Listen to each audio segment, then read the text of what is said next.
बिहार में भोजपुरी तर्ज लग गई, बड़ी रंगीन तर्ज मास्टर।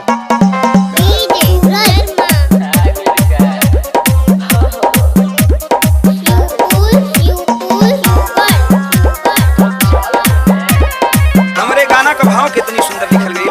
कहनाम बा कवि का चिपकली जैसे चिपक दीवार से चिपक गया तू अपना भतार से दिन पनई हर से आइलू है कार से रात भर मजा आ बात के समझ ला, वो समय का भाव लिखल गया। आज भर ढेउ दा ढोढ़ी जाने छिउदा सच्चों बानर तो बानर है। जानी हो वाला फेउदा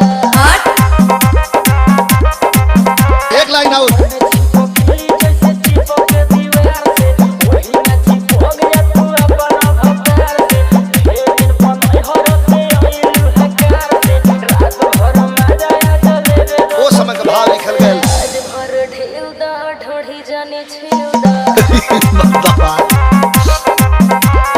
सच्चों बानर तो बानर है। जानी हो वाला फेउदा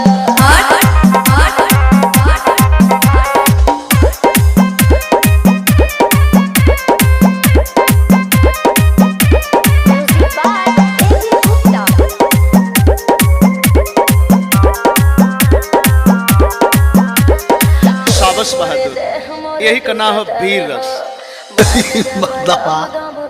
सच्चों बानर तो बानर है, बानर है।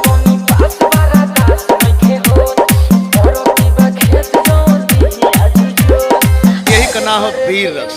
ढोढ़ी जाने छिउदा और मिजाज जानी हो वाला फेउदा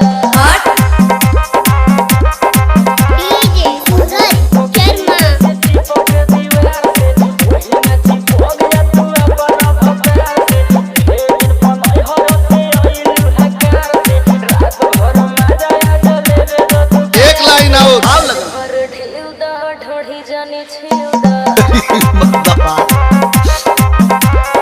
सच्चों बानर तो बानर है। जानी हो वाला फेउदा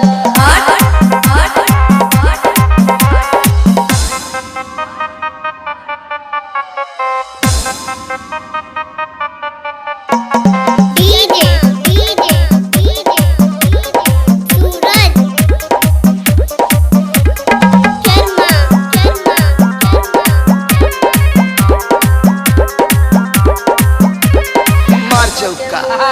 के छोड़ब का हो बुलेट राजा देह कोड़ब का हो मोरे मोजा फेस मुंडा कोई के फरे मारी नाही आज सुनो नीरवल योगी ढेउदा ढोढ़ी जाने छिउदा मार चौका। आज जानी हो वाला फेउदा चिपकली जैसे चिपक दीवार से वही ना चिपक गया तू अपना भतार से दिन पनई हर से आइलू है कार से रात भर मजा आ चले तू प्यार से एक लाइन आउट। ढेउदा ढोढ़ी जाने छिउदा सच्चों बानर तो बानर है।